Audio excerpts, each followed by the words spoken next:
আমি আছি গতকালকে থেকে আসছি। আমি গলন্দ দৌলতদিয়া ঘাট থেকে আসছি। আমার আরেকটা গাড়ি আছে, পরশুদিন রাত্রে আসছে, সেও সিরিয়াল ধরে গতকালকে তেল পাইনি। মঙ্গলবার দুপুরের পর থেকেই ফরিদপুরের অধিকাংশ ফিলিং স্টেশনগুলো তেল শূন্য হয়ে গেছে। তেল না থাকায় এসব পাম্প থেকে জ্বালানি সরবরাহ বন্ধ রয়েছে। ফরিদপুর শহর ও আশেপাশের পাম্প ঘুরে এ তথ্য জানা গেছে। ফিলিং স্টেশন কর্তৃপক্ষ জানায়, ডিপো থেকে চাহিদার তুলনায় কম জ্বালানি সরবরাহ করায় মুহূর্তেই তা শেষ হয়ে যায়। একইভাবে সোমবার রাতে যে পরিমাণ জ্বালানি সরবরাহ করা হয়েছিল তা মঙ্গলবার দুপুরের মধ্যেই শেষ হয়ে গেছে। ফলে পরিবহন ও ভোক্তা পর্যায়ে এসব পাম্প থেকে সরবরাহ বন্ধ রয়েছে। বাংলাদেশ জ্বালানি তেল পরিবেশক সমিতির নেতারা বলছেন, শহরের বড় পাম্পগুলোর অধিকাংশই তেল শূন্য।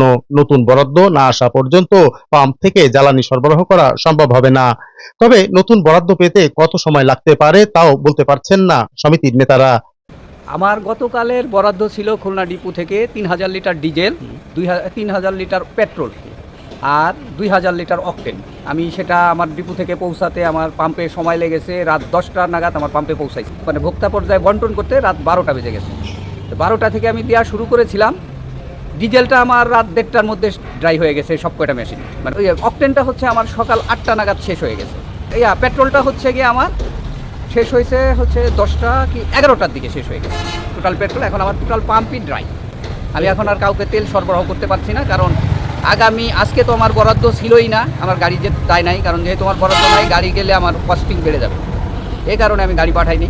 কালকে আমি খবর নিব, আমার বরাদ্দ যদি আজকে রাত্রে বলে যে আছে, তাহলে কালকে গাড়ি যাবে। সেই তেল আসতে আসতে আবার দেখা যাবে রাত 10টা 11টা বেজে যাবে। আমাদের পেট্রোল পাম্পের মালিকদের আসলে সরকারের যে বাংলাদেশ পেট্রোলিয়াম কর্পোরেশন সংস্থাটা, এদের অধীনে 3টে প্রতিষ্ঠান, পদ্মা, মেঘনা, যমুনা, এর বাইরে আর অন্য কোনো সোর্স নাই।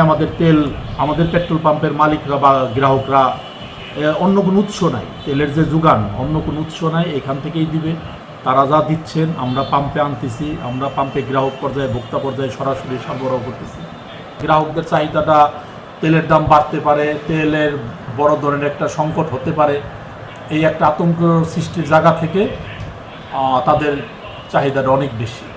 গ্রাহক পর্যায়ে চাহিদা বাড়াতে আমাদের পেট্রোল পাম্পের এই সংকট পরিস্থিতিটা আমি মনে করি আরও 24 ঘন্টা জ্বালানি তেলের একটা বড় সংকট ফরিদপুর শহরে বা ফরিদপুর জেলারে আমি ওভারঅল বলতে পারি, আমার কাছে যতটুকু তথ্য আছে, একটা বড় ধরনের সংকট পরিস্থিতি আমাদের মোকাবেলা করতে হবে অন্তত 24 ঘন্টা।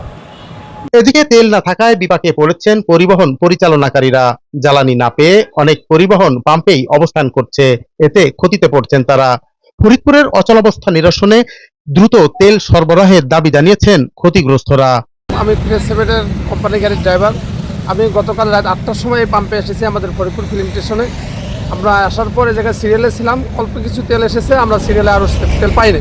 আমি যাইতাম মেহেরপুর চুয়ারা, এর পর্যন্ত আমি বসে আছি তেলের অপেক্ষায়, এখনও তেল আসেনি পাম্পে। সমস্যা আছে, কিন্তু আমাদের এই ফ্রেশ কোম্পানির এই পাম্পের থেকে আমাদের তেলের জন্যই করা, তো বরাদ্দ করা, এই জন্য আমরা এখান থেকে আমাদের তেল নিতে হয়। এই জন্য আমি আসছি গতকালকে থেকে আসছি। আমি গলন্দ দৌলতদিয়া ঘাট থেকে আসছি, এখানে আসছি গতকালকে সন্ধ্যায়।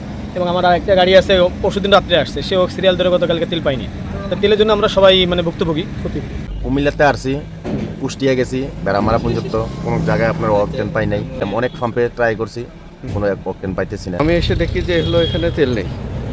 পাম্প কর্তৃপক্ষের সাথে কথা বলেছি, ওনারা বলছে তেল আসার সাথে সাথে উনি তেল দিবেন। তেল না থাকলে তো যাতায়াতের খুব কষ্ট। উনি বলছেন যে উনি গাড়ি পাঠিয়েছেন, এখনও উনি কোনো ব্যবস্থা করতে পারেননি। তেল শেষ হয়ে গেছে এখানে আইসা। আমি প্রায় আধা ঘন্টার উপরে দাঁড়ানো, তেল পাই নেই। পরে কি করবো, তেল আমার কলেজকে ফোন দেওয়া আসতে বলছি, ও আইসে, ওর কাছ থেকে তেল নিয়ে আমি পাম্পে যাবো, অন্য পাম্পে যদি তেল পাই ওই জায়গায় যায় বাদ তেল নেব। উল্লেখ্য, ফরিদপুর জেলার 9টি উপজেলায় তালিকাভুক্ত 41টি পাম্প রয়েছে, যার মধ্যে 21টি ফরিদপুর সদরেই।